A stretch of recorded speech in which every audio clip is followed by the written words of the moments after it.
ज़हनी दबाव तो ये है कि आज आपने टाइम पे पहुंचना है, आप थोड़े से दबाव में हैं, तो ये ज़हनी दबाव है। स्किज़ोफ्रेनिया क्या है? ये साइकोसिस की बीमारी है। आपका हकीकत से राब्ता कट जाता है, उन चीज़ों पे यकीन होता है जिसका कोई वजूद नहीं होता। तो इस दुनिया के पैरेलल आपकी अपनी एक दुनिया बन जाती है। ये जो प्रॉब्लम है जिसमें हकीकत से राब्ता कटता है, तो फिर रिस्क भी उसी तरह का। नाजरीन, गुज़िश्ता हफ्ते हमने आपसे गुफ्तगू की थी साइकोसिस के मौजू पर और तफसीलन हमने बात की। आज हम इसी सिलसिले को आगे बढ़ाएंगे और बात करेंगे साइकोसिस की एक ख़ास और पेचीदा किस्म स्किज़ोफ्रेनिया के बारे में, जो एक ऐसा जहनी मर्ज़ है जो किसी इंसान के सोचने, समझने, महसूस करने और हकीकत को भांपने की सलाहियत को ख़त्म कर देता है।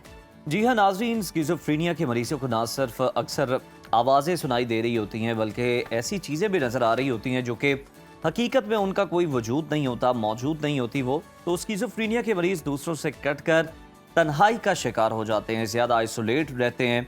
ये बीमारी मरीज़ के साथ साथ उसके अहले खाना के लिए भी एक बहुत बड़ा चैलेंज साबित हो सकती है। स्किज़ोफ्रेनिया की हकीकत क्या है? क्या ये मर्ज़ मुकम्मल तौर पर ख़त्म हो सकता है या इसे सिर्फ कंट्रोल किया जा सकता है?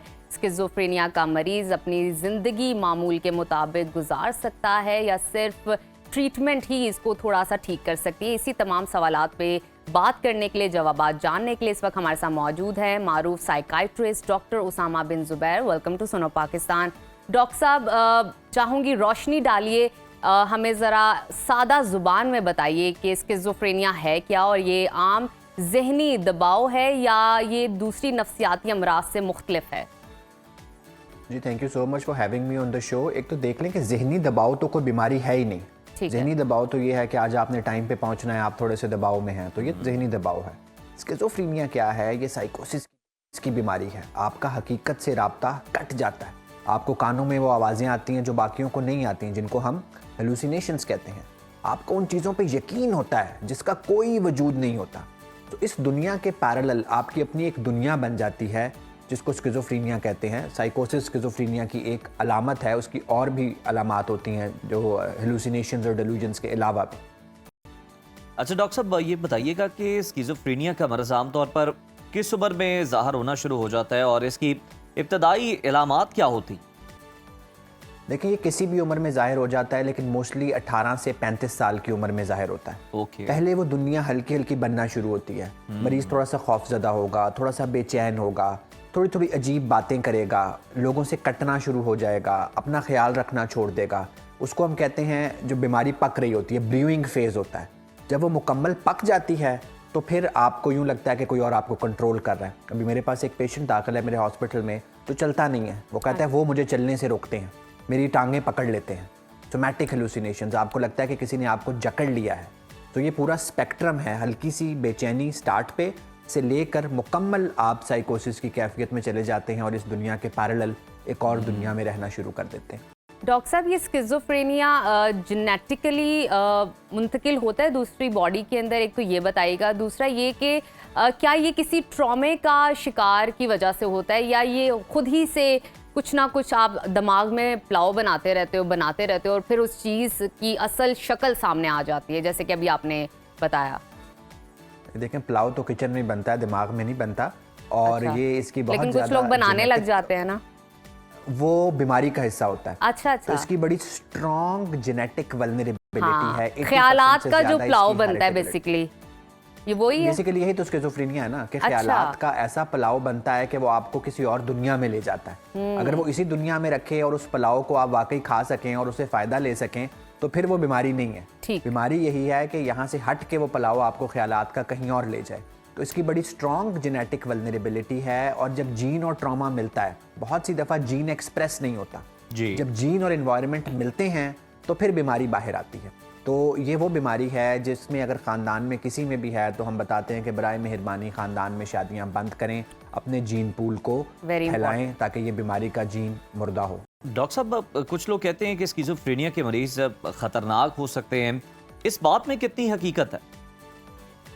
देखें, डेफिनेटली रिस्क आता है। अब ख़तरनाक या रिस्क की टाइप्स हैं। अगर आपको आज ये यकीन हो जाए कि आप डोनाल्ड ट्रंप हैं, तो आप बहुत सारे काम ऐसे करना शुरू हो जाएंगे जिनका हकीकत से राब्ता नहीं। डॉक्टर साहब, शायद न्यूज़ आपकी नज़रों से गुजरी होगी, जो डोनाल्ड ट्रंप की बेटी भी थी यहाँ पाकिस्तान में। जी बिल्कुल, देखें वो भी एक साइकाइट्रिक इलनेस, एक मीनिया, उसको फिर कराची में गवर्नमेंट हॉस्पिटल ने उस केस को टेक ओवर भी किया, तो अगेन उसका हकीकत से राब्ता कटा हुआ था। तो इसी तरह बहुत से हमारे पास पेशेंट्स आते हैं कि खातून आ गई हैं कि मेरा हस्बैंड का किसी और से चक्कर चल रहा है, शी इज़ कन्विंस्ड कि वो उनके साथ बेवफाई कर रहा है, तो अब वो कहती हैं कि जी या मैं इसको मार दूंगी या मैं उस खातून को मार दूंगी, हालांकि इसका हकीकत से कोई ताल्लुक नहीं होता। तो थर्ड पर्सन रिस्क भी आ जाता है। सो ये जो प्रॉब्लम है जिसमें हकीकत से राब्ता कटता है, तो फिर रिस्क भी उसी तरह का है। मेरे एक पेशेंट को यकीन था कि यहाँ पे एक एजेंसीज ने उसके अंदर चिप लगाई हुई है, तो वो कहता था मैं हल्का सा कट लगाऊंगा और चिप को मैं निकाल के बाहर फेंक दूंगा। सो ये सिर्फ देख लें कि पेशेंट रिस्की हो सकता है, लेकिन वो उन लोगों से कम ही रिस्की होता है जिनको स्किज़ोफ्रेनिया का डायग्नोसिस नहीं है और वो इंसानियत को नुकसान पहुंचा रहे हैं। अच्छा डॉक्टर साहब, क्या ये बीमारी मुकम्मल तौर पर ठीक हो सकती है? हम इसको मुकम्मल तौर पर जड़ से उखाड़ सकते हैं, या ये फॉर लाइफ का ट्रीटमेंट है जो आपको साथ साथ करना है? चले, हमेशा आप मुझसे सवाल पूछती हैं, आज मैं आपसे सवाल पूछता हूँ, शुगर की बीमारी मुकम्मल ठीक होती है? बिल्कुल नहीं, फॉर लाइफ का ट्रीटमेंट है जो आपको अपना ख्याल रखना है, अच्छी डाइट लेनी है जिसमें शुगर ना हो, ऐसी गज़ा खानी है, वर्जिश करनी है, ठीक है? तो thank you so much for this answer. Sugar की दवाई भी ठीक नहीं होती, ब्लड प्रेशर की भी ठीक नहीं होती, दिल की भी ठीक नहीं होती, जोड़ों की भी ठीक नहीं होती, सिवाय इन्फेक्शंस के कोई बीमारी हम जड़ से नहीं उखाड़ पाते। अच्छा। लेकिन जिस तरह शुगर का मरीज कुछ दवाई और थोड़ी सी लाइफस्टाइल मॉडिफिकेशंस के साथ एक बहुत अच्छी नॉर्मल जिंदगी गुजार सकता है, बिल्कुल इसी तरह स्किज़ोफ्रेनिया के भी 50% से ज्यादा मरीज अगर टाइमली डायग्नोसिस हो जाएं, दवाई लेते रहें, तो वो मेरे आपकी तरह की नॉर्मल जिंदगी या वेरी नियर टू नॉर्मल गुजार सकते हैं। बिल्कुल सही। डॉक्टर साहब, तो ये भी बताइएगा ऐसे मरीजों के इलाज के लिए कौन कौन सी जदीद थेरेपीज़ हैं या कौन कौन से ट्रीटमेंट्स हैं जो कि मौजूद हैं जो कि इस मरज़ के असर को ज़रा कम कर सके? देखें, जिस तरह इन्फेक्शन के लिए एंटीबायोटिक होती है, इस तरह साइकोसिस के लिए एंटीसाइकोटिक होती है। तो अब बहुत सारी जदीद एंटीसाइकोटिक्स आ गई हैं जिनके बहुत नुकसान भी नहीं हैं, जो पेशेंट की ओवरऑल क्वालिटी ऑफ लाइफ, जो एकदम उसको नबूवत के दावे से इंसान होने पे ले आती हैं, शक की कैफियत को ख़त्म कर देती हैं, आवाज़ों को गायब कर देती हैं, और वो मेरे आपकी तरह एक नॉर्मल ज़िंदगी गुजार सकता है। तो स्किज़ोफ्रेनिया का मेन स्टे ऑफ जो ट्रीटमेंट है वो एंटीसाइकोटिक मेडिकेशंस हैं, जो गोलियों की फॉर्म में भी आती हैं और लंबा चलने वाले टीकों के फॉर्म में भी आती हैं। बल्कि आपके वसातत से मैं ये दरख्वास्त भी जो अरबाब इख्तियार हैं करना चाहूँगा कि बाहर हमारे पास 3 महीने वाला टीका भी आता था, कि एक एंटीसाइकोटिक टीका लगता है और वो 3 महीने के बाद रिपीट होता है। पाकिस्तान में वो नहीं है। पाकिस्तान में वो जो वाहिद टीका आता है वो 2 हफ्ते से 1 महीना चलता है, फिर दोबारा लगाना पड़ता है। तो अगर यहाँ भी हम वो 3 महीने वाला टीका ले आएँ तो एक रेवोल्यूशन आ जाएगा कि 3 महीने का में एक टीका लगाना है और ज़िंदगी स्मूथ है। वो तो आप बिल्कुल ठीक कह रहे हैं कि यहाँ पे मेडिसिन्स और जितनी भी डॉक्टरेट वाली डिग्रीज़ हैं उसमें डेवलपमेंट की बहुत ज़रूरी है। डॉक्टर साहब, मैं आपसे जानना चाहूँगी कॉन्सिक्वेंसेस और ड्रॉज के विदड्रॉज उन लोगों के हवाले से जो स्किज़ोफ्रेनिया के मरीज़ों के साथ रहते हैं, उनके घर वाले, उनके दोस्त अहबाब, वो किस तरह मुतासिर होते हैं और उनको किस तरह ट्रीट करना चाहिए ऐसे मरीज़ों को?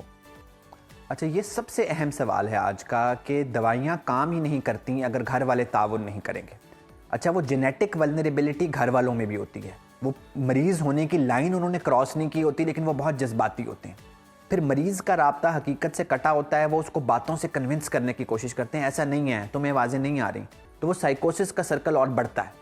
तो इसलिए जैसे ही स्किज़ोफ्रेनिया का हमें शक हो तो कुछ अरसे के लिए पेशेंट को दाखिल करके दवाई देना, घर वालों से कुछ अरसे के लिए अलग करना इलाज का सबसे अहम हिस्सा है। तो कुछ अरसे के लिए एडमिशन, दवाई का स्टार्ट और घर वालों को एजुकेट करना कि अपने जज्बात को कंट्रोल रखना है, पेशेंट से एक दरमियाना सा इंटरेक्शन रखना है, उसकी बीमारी के मुतालिक, दवाइयों के मुतालिक, और बहुत ज़्यादा नेगेटिव कमेंट्स नहीं देने, तो मरीज़ ठीक चलेगा और नियर नॉर्मल ज़िंदगी गुजारेगा। अगर आप ये नहीं करेंगे, घर वाले ये इन अलामात, इन बातों पे अमल नहीं करेंगे, तो फिर दवाई भी काम नहीं करेगी। बिल्कुल ठीक है। बहुत शुक्रिया डॉक्टर उसामा बिन ज़ुबैर साहब आपके वक्त का।